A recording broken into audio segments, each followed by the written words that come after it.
إكراه في الدين قد تبين الرشد من الغي فمن يكفر بالطاغوت ويؤمن بالله فقد استمسك بالعروة الوثقى لا انفصام لها والله سميع عليم الله ولي الذين آمنوا يخرجهم من الظلمات إلى النور والذين كفروا أولياؤهم الطاغوت يخرجونهم من النور إلى الظلمات أولئك أصحاب النار هم فيها خالدون ألم تر إلى الذي حاج إبراهيم في ربه أن آتاه الله الملك إذ قال إبراهيم ربي الذي يحيي ويميت قال أنا أحيي وأميت قال إبراهيم فإن الله يأتي بالشمس من المشرق فأت بها من المغرب فبهت الذي كفر والله لا يهدي القوم الظالمين صدق الله العظيم لا اکراہ نہیں ہے کوئی جبر فی الدین دین کے بارے میں اور تحقیق کے ساتھ تبینہ خوب واضح ہو چکی ہے الرشد بھلائی اور نیکی من الغی گمراہی سے فمن یکفر پس جس نے انکار کیا بالطاغوت طاغوت کا ویؤمن باللہ اور ایمان لایا اللہ تعالی پر فقد استمسک پس تحقیق کے ساتھ اس نے پکڑ لیا بالعروہ دستہ الوثقی جو مضبوط کڑا یا رسی ہے لا انفصام لہا نہیں ہے اس کے واسطے ٹوٹنا اللہ سمیع علیم اور اللہ تعالی سننے والا اور جاننے والا ہے اللہ ولی الذین آمنوا اللہ تعالی آقا اور سرپرست ہے ان لوگوں کا جو ایمان لائے یخرجہم ان کو نکالتا ہے من الظلمات اندھیروں سے الی النور روشنی کی طرف والذین کفروا اور وہ لوگ جو کافر ہیں اولیاءهم الطاغوت ان کے ساتھی ہیں طاغوت یخرجونہم ان کو نکالتے ہیں من النور روشنی سے الی الظلمات اندھیروں کی طرف اولئک وہ اصحاب النار دوزخ والے ہیں ہم فیہا خالدون وہ ہمیشہ دوزخ میں رہا کریں گے الم تر کیا تجھے معلوم نہیں الی الذی اس شخص کا واقعہ حاج جس نے جھگڑا کیا ابراہیم علیہ السلام کے ساتھ فی ربہ اس کے رب کے بارے میں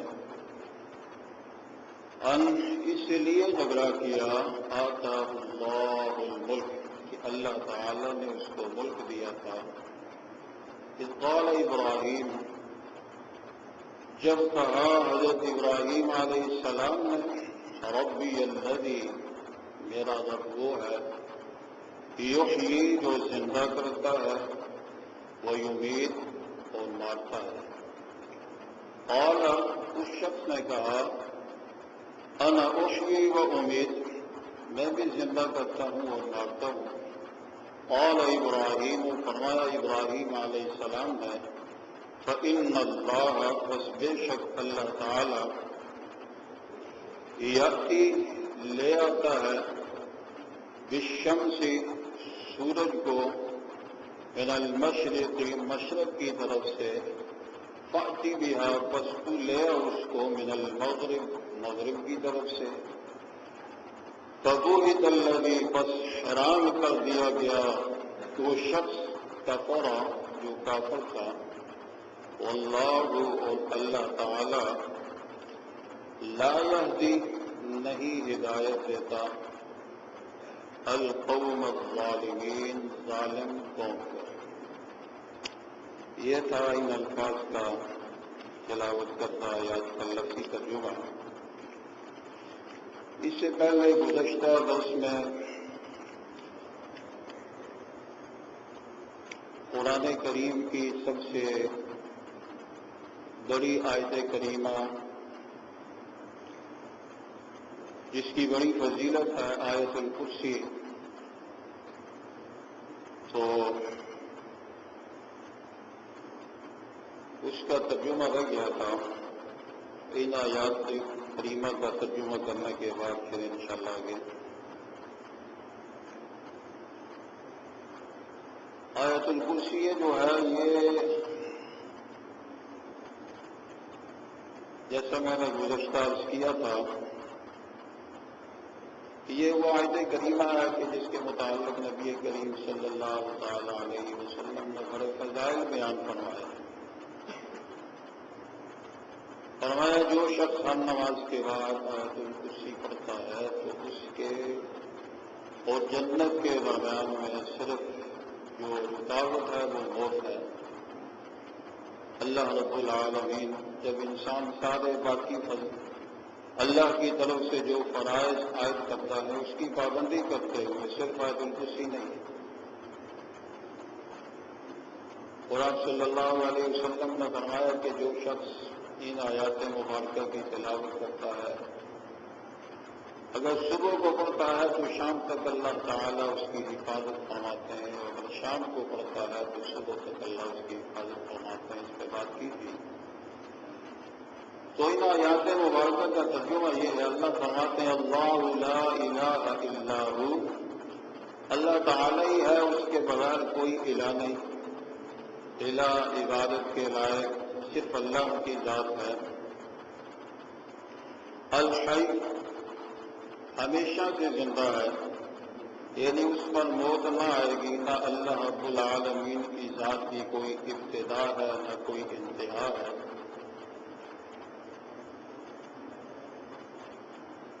القیوم، القیوم کے دو معنی ہیں، ایک تو یہ ہے کہ قائم رہنے والا کہ اس ذات پہ زوال نہیں، اور دوسرا مطلب ہے القیوم کا کہ قائم رکھنے والا، یعنی یہ دنیا کا جتنا بھی نظام ہے، آپ صلی اللہ علیہ وسلم نے فرمایا انت قیم السماوات والارض، اے پروردگار تو آسمانوں اور زمینوں کا قائم رکھنے والا ہے، یعنی تیرے حکم سے یہ زمین و آسمان کا جتنا بھی نظام ہے یہ سارا کھڑا ہے۔ لا تأخذہ سنۃ، نہیں پکڑتی اللہ تعالیٰ کو اونگ، یعنی نیند سے پہلے جو غنودگی آتی ہے اللہ تعالیٰ کو وہ بھی نہیں آتی ہے۔ فرمایا ولا نوم، اور نہ نیند آتی ہے، کیونکہ اگر اللہ کی ذات سو جائے تو پھر یہ سارا نظام کیسے چلے گا۔ لہو ما فی السماوات و ما فی الارض، اسی کے واسطے ہے جو کچھ آسمانوں میں ہے اور جو کچھ زمینوں میں ہے، وہی خالق ہے، وہی مالک ہے۔ من ذا الذی یشفع عنده الا باذنہ، کون ہے جو اللہ تعالیٰ کے ہاں سفارش کرے الا باذنہ، مگر رب کے حکم کے ساتھ۔ تو اس کے متعلق میں نے پیچھے عرض کیا تھا کہ قیامت کے دن جو ہے کفار کے لیے کوئی سفارش نہیں ہوگی، اور باقی اہل ایمان کے لیے انبیاء کرام علیہم الصلاۃ والسلام، اسی طرح اولیاء کرام حافظ قرآن، اسی طرح جو بچے بچپن میں فوت ہو جاتے ہیں، درجہ بدرجہ لوگ ایک دوسرے کی شفاعت کریں گے، اور بالخصوص نبی کریم صلی اللہ تعالی علیہ وسلم شفاعت فرمائیں گے۔ فرمایا کہ یہ جو شفاعت ہے یہ کافر کے لیے نہیں ہوگی، مومن کے لیے شفاعت ہوگی۔ یعلم ما بین ایدیہم وما خلفہم، اللہ کی وہ ذات ہے جو انسانوں کے آگے، یعنی انسانوں کا جو مستقبل ہے، جو ماضی ہے، وہ سب کو جانتا ہے۔ یعلم ما بین ایدیہم وما خلفہم ولا یحیطون بشیء من علمہ، اور نہیں احاطہ کر سکتے اللہ تعالی کے علم میں سے کسی چیز کا، الا بما شاء، مگر جتنا رب تعالی چاہتا ہے کسی کو دے دیتا ہے۔ یعنی عالم الغیب جو ہے صرف اللہ کی ذات ہے، اور اللہ تعالی اپنی قدرت سے جتنا چاہتا ہے انبیاء کرام علیہم الصلاۃ والسلام کو اللہ رب العالمین نے جو علم عطا فرمایا، وہ سب سے زیادہ جناب نبی کریم صلی اللہ تعالی علیہ وسلم کو اللہ نے علم عطا فرمایا،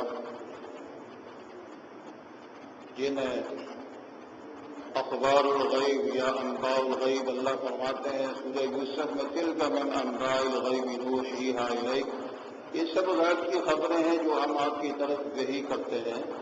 تو وحی کے ذریعے سے اللہ تعالیٰ نے سب سے زیادہ جو خبریں ماضی مستقبل اور جو علم نبی کریم صلی اللہ تعالی علیہ وسلم کو عطا فرمایا، کسی اور کو نہیں، لیکن کلی طور پر جو ہے وہ عالم الغیب صرف اللہ کی ذات ہے۔ اب اللہ تعالیٰ کے علم کے مقابلے میں مخلوق کے علم کی کوئی حیثیت نہیں۔ ایک مرتبہ حضرت خضر علیہ السلام اور حضرت موسیٰ علیہ السلام کا جو واقعہ آتا ہے، تو ان کے سامنے ایک چڑیا آئی اور اس نے سمندر سے اپنی چونچ میں پانی لیا، تو حضرت خضر علیہ السلام نے حضرت موسیٰ علیہ السلام سے فرمایا کہ جتنا اس چڑیا نے سمندر سے پانی لیا ہے، اللہ تعالیٰ کے علم کے مقابلے میں انسان کا اتنا علم بھی نہیں ہے۔ کہ اللہ کا علم جو ہے وہ سمندروں کے برابر ہے، اور انسان کا علم اللہ کے مقابلے کے علم میں اتنا بھی نہیں ہے۔ فرمایا اتنا بھی نہیں، یہ صرف ایک مثال دی گئی ہے۔ وسیع کرسیہ السماوات والارض، وسیع ہے کرسی اس کی آسمانوں اور زمینوں پر۔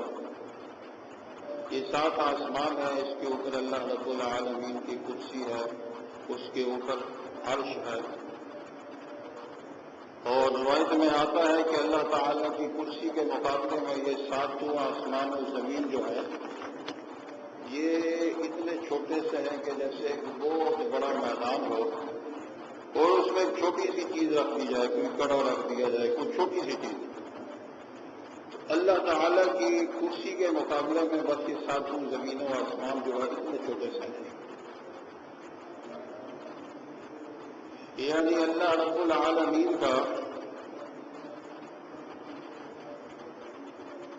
عرش و میدان اور اس کے مقابلے میں جسم کے لحاظ سے، یعنی کرسی سے بھی اللہ کی زیادہ جو ہے وہ اللہ کا عرش اس سے بھی بڑا ہے۔ تو جسم کے اعتبار سے سب سے بڑا جو اللہ کا عرش ہے۔ اب ہمیں اللہ رب العالمین نے اس چیز کا مکلف نہیں فرمایا کہ اللہ تعالیٰ کی کرسی کیسی ہے، عرش کیسا ہے، ہمارا اس کا ایمان ہے جیسے اللہ رب العالمین کی ذات کے شان ہے اسی کے مطابق ہے۔ تو فرمایا کہ جسم کے لحاظ سے سب سے بڑا اللہ کا عرش ہے، عرش سے بڑا جسم کے لحاظ سے کوئی نہیں، اور مرتبے اور شان کے لحاظ سے حضرت محمد الرسول اللہ صلی اللہ تعالی علیہ وسلم سے بڑا اور کوئی نہیں اللہ کی ذات کے بعد۔ ولا یؤودہ حفظہما، اللہ تعالیٰ کو زمین اور آسمانوں کی حفاظت نہیں تھکاتی، یعنی اللہ تعالیٰ جو زمین و آسمان کا یہ سارا نظام چلا رہے ہیں، جیسے انسان ہے وہ کچھ کام کرنے کے بعد، محنت کرنے کے بعد اسے آرام چاہیے، اسے نیند چاہیے، فرمایا اللہ رب العالمین کو یہ سارا نظام اللہ کی ذات کو چلا رہی ہے، اللہ اسے تھکتے نہیں ہے۔ ولا یؤودہ حفظہما وہو العلی، اور وہ بہت بلند ذات ہے، العظیم، اور بہت بڑی ذات ہے۔ یہ آیت الکرسی کا مختصر ترجمہ تھا۔ آگے اللہ تعالیٰ آج جو آیات مبارکہ تلاوت کی ہے اس کے متعلق نبی کریم صلی اللہ تعالی علیہ وسلم جب تک مدینہ منورہ کے اندر ہجرت فرما کے تشریف نہیں لائے، اس وقت تک مدینہ منورہ میں اہل یہود کا تسلط تھا، اور یہودی جو تھے وہاں بڑے مالدار تھے، اور تمام تجارت جو تھی وہ یہودیوں کی تھی، اور مشرکین کے وہاں پہ دو قبائل آباد تھے۔ اب یہ جو مشرکین تھے یہ مالی اعتبار سے زیادہ تر جو ہے وہ کمزور تھے، ان کی زمینیں تھیں۔ یہودی جو تھے وہ بڑے مالدار تھے۔ اب یہ جو مشرکین تھے ان کے جو بچے ہوتے تھے تو یہ تربیت کے لیے اپنے بچوں کو یہودیوں کے پاس چھوڑ دیتے تھے۔ وہ انہیں پڑھاتے بھی تھے اور ان کی پرورش بھی کرتے تھے، اور اسی طرح اپنے مذہب کا بھی پرچار کرتے تھے۔ جب نبی کریم صلی اللہ تعالی علیہ وسلم ہجرت فرما کر مدینہ منورہ تشریف لے گئے تو یہودیوں کو جب مدینہ سے نکالا گیا تو بہت سے مشرکین جو تھے انہوں نے کلمہ پڑھا، انصار مدینہ بنائے، مسلمان ہوئے، اسلام لائے۔ اب انہوں نے اپنے بچے جو یہودیوں کے پاس چھوڑے ہوئے تھے ان میں سے بہت سے بچے ایسے تھے کہ جو یہودیت کو اختیار کر چکے تھے۔ اب جب یہودی جو تھے وہ مکہ سے نکلنے لگے تو ان کے ساتھ وہ بچے بھی جانے کے لیے تیار ہو گئے۔ ایک صحابی تھے انصاری، حضرت ابوالحسین سعد کے ساتھ، ان کے دو بیٹے تھے، انہوں نے عیسائیت اختیار کر لی۔ اور بھی صحابہ اکرام کے بیٹے جو تھے کچھ عیسائی ہو گئے، کچھ یہودی ہو گئے۔ اب والدین نے ان بچوں کو روکنا چاہا،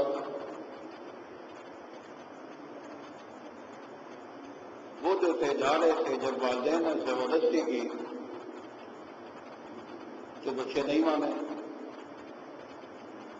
اب یہ لوگ جو ایمان لا چکے تھے یہ نبی کریم صلی اللہ تعالی علیہ وسلم کی خدمت میں حاضر ہوئے۔ آپ صلی اللہ علیہ وسلم سے کہنے لگے، یا رسول اللہ صلی اللہ علیہ وسلم، ہم نے پوری کوشش کر لی، اب اس طرح سے ہمارے جو بچے ہیں انہوں نے کوئی عیسائی بن گیا ہے، کوئی یہودی بن گیا ہے، تو ان کے متعلق ارشاد فرمائیے کہ ہم کیا کریں۔ اس میں اللہ رب العالمین نے ان آیات مبارکہ کو نازل فرمایا۔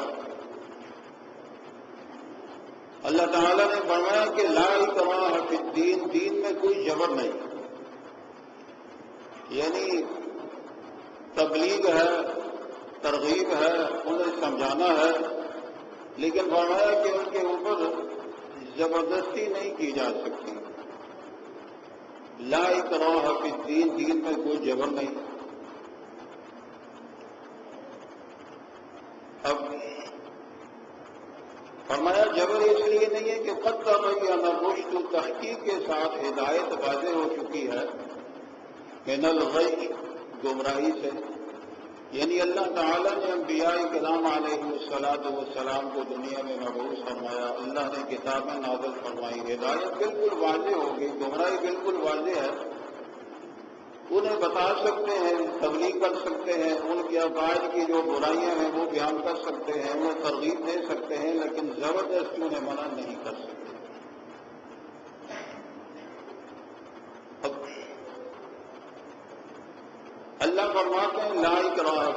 دین میں جبر نہیں. اب دین کے اندر جبر تو ہے. ایک شخص مسلمان ہے، اگر وہ چوری کرتا ہے اس کا ہاتھ کاٹا جائے گا، اگر کوئی زنا کا ارتکاب کرتا ہے اسے سنسار کیا جائے گا، اسے رجم کیا جائے گا. اسی طرح جو بھی دوسرے احکامات ہیں. اب چوری کرنے کے بعد کوئی خوشی کے ساتھ اپنا ہاتھ تو نہیں کٹوائے گا، زبردستی کرنا پڑے گا. تو اللہ فرماتے ہیں لا اکراہ فی الدین، دین میں کوئی جبر نہیں. تو اس کے متعلق مفسرین کرام یہ فرماتے ہیں کہ آپ کسی کو جبراً دین کے اندر کسی غیر مسلم کو داخل نہیں کر سکتے. کوئی بھی غیر مسلم ہے اسے زبردستی ایمان لانے پہ مجبور نہیں کر سکتے. لیکن اگر وہ اسلام کی اسٹڈی کرنے کے بعد اسلام کو سمجھ کر وہ پھر اسلام قبول کرتا ہے، اسلام قبول کرنے کے بعد پھر کئی لوگ اس آیت مبارکہ سے یہ استدلال کرتے ہیں کہ مرتد جو ہے، مرتد وہ شخص ہوتا ہے کہ جو اسلام کو چھوڑ دے. تو مرتد کی سزا شرعی سزا جو ہے مرتد واجب القتل ہے. اسے 3 دن کی مہلت دی جاتی ہے. اگر اسلامی قانون ہے، شریعت ہے، اس کے اگر کوئی شک و شبہات ہوتے ہیں تو اسے دور کیا جائے گا. اور اس کے بعد کوئی شخص بھی اسلام سے مرتد ہوتا ہے تو شرعی طور پہ وہ واجب القتل ہے. تو کئی لوگ کہتے ہیں کہ اس سے لا اکراہ فی الدین، دین میں تو جبر نہیں ہے، اس کو قتل کیوں کیا جائے گا مرتد کو. اس کے متعلق محدثین کرام یہ فرماتے ہیں کہ مرتد شخص جو ہے یہ اسلام کا باغی ہے، کیونکہ اسلام لانے کے لیے کوئی جبر نہیں. سوچ سمجھ کے اس کا دل مانتا ہے تو اسلام کو قبول کرے. پھر اگر وہ اسلام سے نکلتا ہے تو ایسا شخص اسلام کا باغی ہے، اور باغی کی سزا پوری دنیا کے اندر معافی نہیں ہے. وہ چاہے کسی حکومت کی بغاوت کرتا ہے یا اللہ کے دین سے بغاوت کرتا ہے. تو ان آیات مبارکہ کا جو مطلب ہے وہ یہ ہے کہ دین میں آپ کسی کو جبراً داخل نہیں کر سکتے. اور اگر کوئی اپنی خوشی سے اسلام قبول کرتا ہے اور اس کے بعد پھر وہ مرتد ہوتا ہے تو پھر اس کے لیے شریعت کا قانون ہے. حضرت عمر رضی اللہ تعالی عنہ کے دور میں ایک بڑھیا تھی، بالکل ضعیف ہو گئی. تو وہ عیسائی تھی یا یہودی تھی. امیر المومنین حضرت عمر فاروق رضی اللہ تعالی عنہ نے فرمایا کہ اسے اسلام کی دعوت. تو جب وہ اسے بتایا گیا کہ اسلام قبول کر لے، اس نے کہا کہ اب میں اس عمر میں کیا اسلام قبول کروں، جس مذہب پر میں نے ساری زندگی گزاری ہے میں اب اسی پہ مرنا چاہتی ہوں، عیسائیت میں. تو حضرت عمر رضی اللہ تعالیٰ عنہ نے فرمایا کہ ٹھیک ہے، اس کے اوپر کوئی جبر نہیں ہے، یہ اپنی مرضی سے اسلام قبول کرتی ہے تو ٹھیک ہے، ورنہ نہیں. اسی طرح سے حضرت عمر رضی اللہ تعالیٰ عنہ کا ایک غلام تھا، بڑا عرصہ حضرت عمر کے ساتھ رہا. تو وہ بڑا ذہین قسم کا شخص تھا. تو حضرت عمر رضی اللہ تعالیٰ عنہ نے ایک دن اس سے فرمایا کہ اگر تو اسلام قبول کر لے تو تیری قابلیت کی بنیاد پر تجھے میں اپنی حکومت کے اندر کوئی عہدہ بھی دے سکتا ہوں. تو وہ تیار نہیں ہوا. تو پھر حضرت عمر رضی اللہ تعالیٰ عنہ اس شخص پہ علی کے غلام تھا تو جبر نہیں فرمایا بلکہ اسے آزاد کر دیا تھا. اور اسی طرح جیسے کہتے ہیں کہ بر صغیر کے اندر بہت سے جو مغلیہ خاندان کے بادشاہ تھے، بالخصوص آج کل بہت کہا جاتا ہے کہ اورنگزیب عالمگیر جو تھے، تو لوگ کہتے ہیں کہ بھائی انہوں نے بہت جبر کیا اور کہ ہندو کو جبراً اسلام میں لائے. حالانکہ ایسی کوئی بات نہیں. اورنگزیب عالمگیر جو تھے ایک بہت اللہ کا ولی تھا، بڑا خوف خدا رکھنے والا شخص تھا، اور 50 سال حکومت کی ہے ہندوستان میں. 50 سال، اور مجموعی لحاظ سے 800 سال تک بدر صغیر کے اندر مسلمانوں کی حکومت رہی ہے. تو اگر وہ وہاں پہ جبر کرتے تو میرے خیال میں آج وہاں کوئی بھی ہندو نہ ہوتا. خود ان بادشاہوں کے دربار کے اندر جو ہے بہت سے غیر مسلم غلام رہے ہیں. تو کسی نے بھی جبراً کسی کو اسلام لانے پہ مجبور نہیں کیا.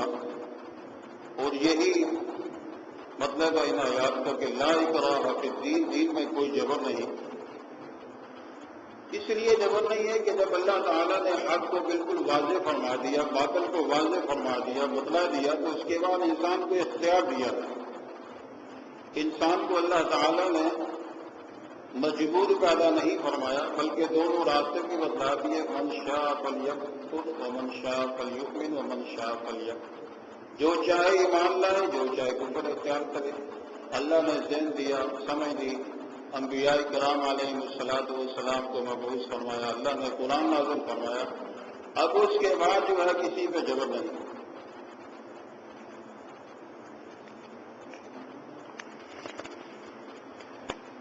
فمن یکفر بالطاغوت، جس نے طاغوت کا انکار کیا، ویؤمن باللہ، اللہ تعالیٰ پر ایمان لایا. تو طاغوت کیا ہے؟ علامہ ابن کثیر رحمۃ اللہ علیہ طاغوت کا معنی فرماتے ہیں کہ اس کا ایک مطلب شیطان بھی ہے، اور طاغوت کا ایک مطلب جو ہے وہ جادوگر بھی ہے، وہ ساحر بھی ہے. اور طاغوت کا ایک مطلب جو ہے یہ جو فال نکالنے والے ہوتے ہیں لوگوں کے، یہ بھی ہیں. تو یہ سارے لوگ وہ ہیں کہ جو لوگوں کو اللہ کے راستے سے روکتے ہیں.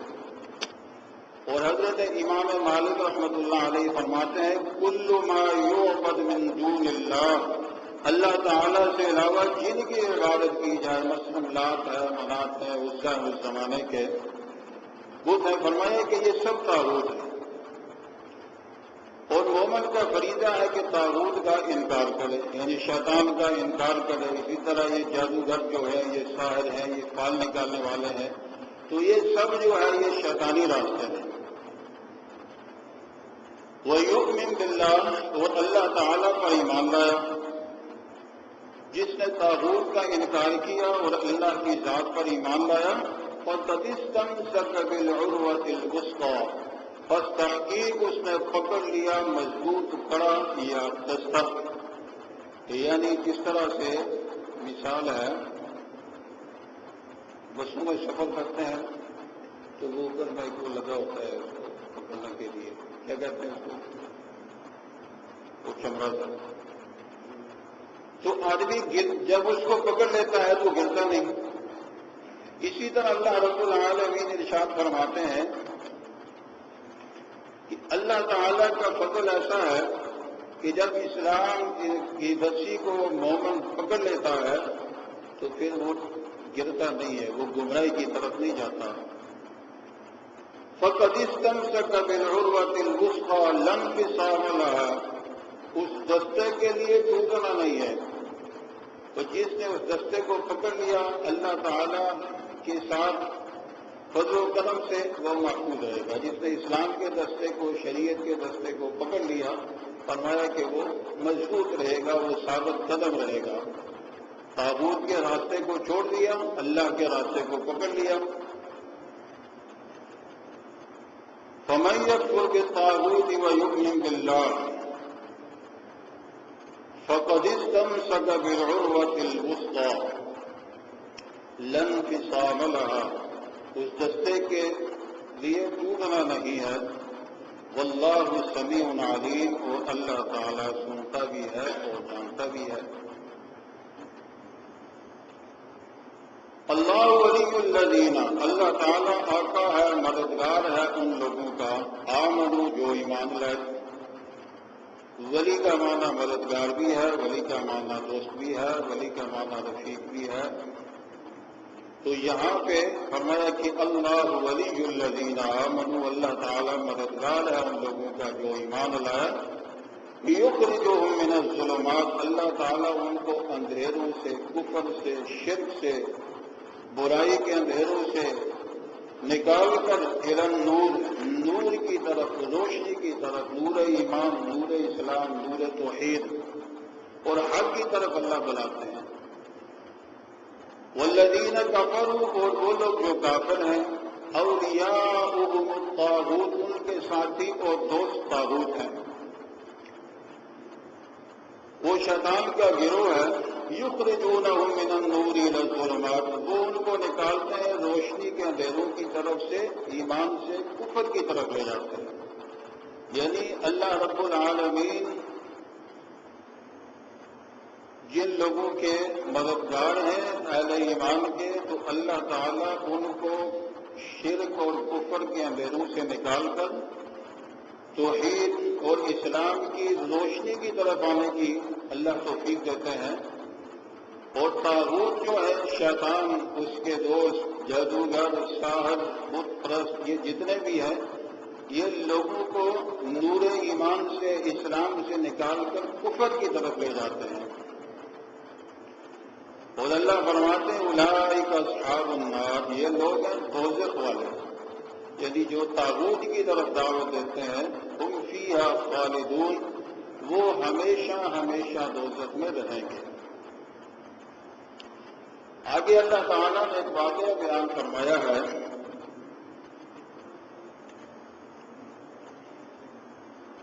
حضرت ابراہیم علیہ السلام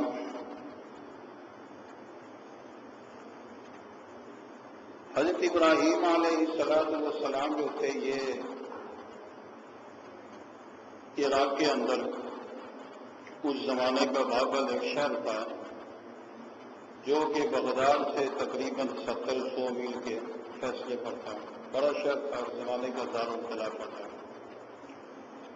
وہاں پہ حضرت ابراہیم علیہ السلام کی ولادت ہوتی ہے، اور جب حضرت ابراہیم علیہ السلام کا زمانہ تھا، تو اس وقت وہاں کا جو بادشاہ تھا وہ نمرود بن کنان تھا۔ اور یہ جو نمرود تھا، اس کے متعلق لکھا ہے کہ حضرت نوح علیہ السلام کے 3 بیٹے تھے، ایک شام، سام، یافس۔ تو یہ جو نمرود تھا، یہ شام کی اولاد سے تھا، اور اس نے خدائی کا دعویٰ بھی کر رکھا تھا۔ اور یہ حضرت ابراہیم علیہ السلام کا جو اور نمرود کا جو واقعہ ہے، یہ تقریباً نبی کریم صلی اللہ علیہ وسلم کی بعثت سے 2500 سال پرانا واقعہ ہے۔ 2500 سال یہ پہلے۔ اب حضرت ابراہیم علیہ السلام سے اس شخص کا، نمرود کا مناظرہ ہوا، اور اس میں محدثین کرام کا اختلاف ہے کہ یہ حضرت ابراہیم علیہ السلام کو جب آگ میں ڈالا گیا تھا، اس سے پہلے کی بات ہے یا بعد کی بات ہے۔ کچھ فرماتے ہیں کہ پہلے کی بات ہے، کچھ فرماتے ہیں بعد کی بات ہے، اور بعض محدثین فرماتے ہیں کہ یہ نمرود جو تھا، اس کے زمانے میں اس نے تقریباً 400 سال حکومت کی ہے۔ نمرود نے، اس کی بڑی عمر تھی، اس زمانے میں لوگوں کی بڑی عمریں ہوتی تھیں۔ اور 4 شخص ایسے گزرے ہیں کہ جنہوں نے پوری دنیا کے اوپر حکومت کی ہے۔ ان میں 2 مسلمان تھے اور 2 غیر مسلم تھے۔ ایک حضرت سلیمان علیہ السلام اور ایک حضرت ذوالقرنین، یہ مسلمان تھے جنہوں نے پوری دنیا پہ حکومت کی۔ تو 2 کافر تھے، ایک تھا بخت نصر اور ایک یہ جو تھا نمرود بن کنان، انہوں نے بھی پوری دنیا پہ حکومت کی اور بڑا قتل عام کیا تھا فلسطینیوں کا بخت نصر نے۔ تو یہ بڑا ضدی قسم کا آدمی تھا۔ تو حضرت ابراہیم علیہ السلام نے جب اسے توحید کی دعوت دی تو حضرت ابراہیم علیہ السلام کے مقابلے میں وہ آ گیا. اور ایک روایت یہ لکھی ہے کہ نمرود کے اسی زمانے کے اندر ایک وقت مکہ ہاتھ پڑ گیا اور لوگوں کو کھانے پینے کے لیے غلہ نہیں ملتا تھا. بس نمرود جو تھا نمرود یہی لوگوں کو لوگ آتے تھے اس کے دربار میں آ کر کے سجدے کرتے تھے اور اس کے بعد پھر یہ ان کو جو بھی غلہ وغیرہ ہر ایک کو دے دیتا تھا. تو حضرت ابراہیم علیہ السلام بھی اس کے دربار میں آئے غلہ لینے کے لیے. تو حضرت ابراہیم علیہ السلام نے اس کو سجدہ نہ کیا. اس نے پوچھا, حضرت ابراہیم علیہ السلام نے فرمایا کہ تو خدا نہیں ہے. اب جب ابراہیم علیہ السلام نے اسے سجدہ نہیں کیا تو اس نے کہا کہ میں تجھے غلہ بھی نہیں دیتا, خالی واپس اٹھا دیا. روایات میں آتا ہے کہ حضرت ابراہیم علیہ السلام نے واپس گھر جاتے ہوئے سوچا کہ گھر والوں نے تو مجھے غلے کے لیے بھیجا تھا اور اب یہاں سے خالی واپس جا رہا ہوں. اس لیے کہ حضرت ابراہیم علیہ السلام کا جو باپ تھا وہ آزر, تو وہ یوں سمجھے کہ نمرود کے زمانے میں وزیر مذہبی امور تھا کہ وہ بت جہاں بنانے ہوتے تھے, جہاں رکھنے ہوتے تھے, جو بھی ہے یعنی مذہبی معاملات اس کے حوالے ہوتے تھے. اب اللہ کی قدرت ہے, اللہ کی شان ہے کہ باپ جو ہے بت گر ہے اور بیٹے کو اللہ نے بت شکن بنا دیا. حضرت ابراہیم علیہ السلام نے سوچا کہ ابھی میں گھر جاؤں گا تو گھر والے کہیں گے کہ ہم نے تو آپ کو غلے کے لیے بھیجا تھا اور آپ خالی آ گئے, سارے لوگ لے کر آئے, آپ کیوں نہیں لائے؟ تو روایات میں آتا ہے حضرت ابراہیم علیہ السلام نے راستے میں جاتے ہوئے وہ جو غلے کے لیے ایک بوری یا تھیلا جو بھی لے کر گئے تھے تو راستے میں سے اس میں ریتی ڈال دی, ریت ڈال دیا, اس کو بھر لیا, اٹھایا اور گھر جا کر رکھ دیا اور گھر رکھنے کے ساتھ جو ہے دوسری جگہ جا کے حضرت ابراہیم علیہ السلام سو گئے تاکہ یہ مجھ سے پوچھے نہ چلو ریتی ہوگی.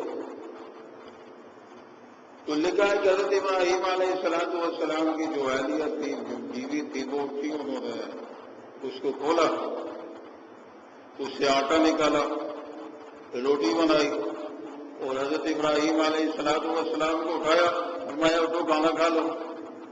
فرمانے لگے یہ آٹا کہاں سے آیا؟ فرمایا وہی ہے جو آپ لے کر آئے ہو. تو اللہ تعالیٰ نے اس ریتی کو آٹا بنا دیا. یہ ابراہیم علیہ السلام کا معجزہ تھا. تو بہرحال حضرت ابراہیم علیہ السلام کے متعلق اللہ فرماتے ہیں نمرود کے ساتھ جو ان کا مکالمہ ہوا اس کا ذکر ہے. علم ترى, اللہ فرماتے ہیں کہ آپ کو معلوم نہیں. علم ترى کا ایک معنی یہ بھی ہوتا ہے دیکھنا بھی ہوتا ہے, اور یہ دو اعتبار سے ہوتا ہے. ایک دیکھنے کا مطلب یہ ہے کہ آنکھوں سے دیکھنا ہوتا ہے, اور ایک علمی اعتبار سے اگر کسی چیز کا پتہ چل جائے. تو یہاں کیونکہ یہ واقعہ جو ہے یہ حضرت حضور صلی اللہ تعالی علیہ وسلم سے 2500 سال پہلے کا واقعہ ہے, تو یہاں مراد یہ ہے کہ علمی طور پر اللہ بتلا رہے ہیں کہ کیا آپ کو معلوم نہیں. الذی, اس شخص کا واقعہ, حاج ابراہیم, جس نے جھگڑا کیا حضرت ابراہیم علیہ السلام کے ساتھ. کیا جھگڑا کیا؟ فی ربی ہی, اس کے رب کے بارے میں. یہ جھگڑا کرنے لگا نمرود بن کے نام. اللہ فرماتے ہیں کہ ان آتاہ اللہ الملک, اس لیے اس نے جھگڑا کیا. رب تعالیٰ فرماتے ہیں کہ ہم نے اس کو ملک دیا تھا, بادشاہ بنایا تھا. اس کا تقاضا تو یہ تھا کہ وہ اللہ تعالیٰ کا شکر کرتا کہ اللہ نے اسے عزت عطا فرمائی, بادشاہ بنایا, حکومت عطا فرمائی, لیکن وہ بگڑ گیا. تو جب اس نے حضرت ابراہیم علیہ السلام سے جھگڑا کیا، حضرت ابراہیم علیہ السلام نے فرمایا کہ تو خدا نہیں ہے. اس نے کہا میں خدا ہوں. حضرت ابراہیم علیہ السلام نے اس کے سامنے ایک دلیل پیش کی. اذ قال ابراہیم، جب حضرت ابراہیم علیہ السلام نے اس سے فرمایا کہ میرا رب وہ ہے کہ جو زندہ بھی کرتا ہے اور مارتا بھی ہے. ربی الذی یحیی و یمیت. اب نمرود کہنے لگا قال انا احیی و امیت، یہ کون سا مشکل کام ہے، یہ تو میں بھی کر سکتا ہوں، میں بھی زندہ کر سکتا ہوں، میں بھی مار سکتا ہوں. اب اس نے موتوں حیات کے فلسفے کو نہیں سمجھا تھا. تو روایات میں آتا ہے کہ اس نے ایک شخص ایسا تھا جیل کے اندر کے جس کو سزائے موت ہو چکی تھی، اس کو بلایا اور اس کو معاف کر دیا، رہا کر دیا، اور ایک بے گناہ شخص کو پکڑ کر اس کو سولی پہ لٹکا دیا.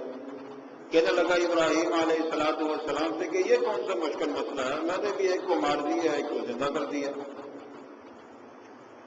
علی کہ حضرت ابراہیم علیہ السلام بتلانا یہ چاہتے تھے کہ اللہ تعالیٰ تو بغیر کسی اسباب کے، اب یہ تھوڑا ہی ہے کہ بھئی تو نے جو ایک بندے کو مار دیا، ایسے تو ہزاروں لوگ مرتے ہیں، کوئی گولی سے مار دیتا ہے، کوئی کسی اور طریقے سے.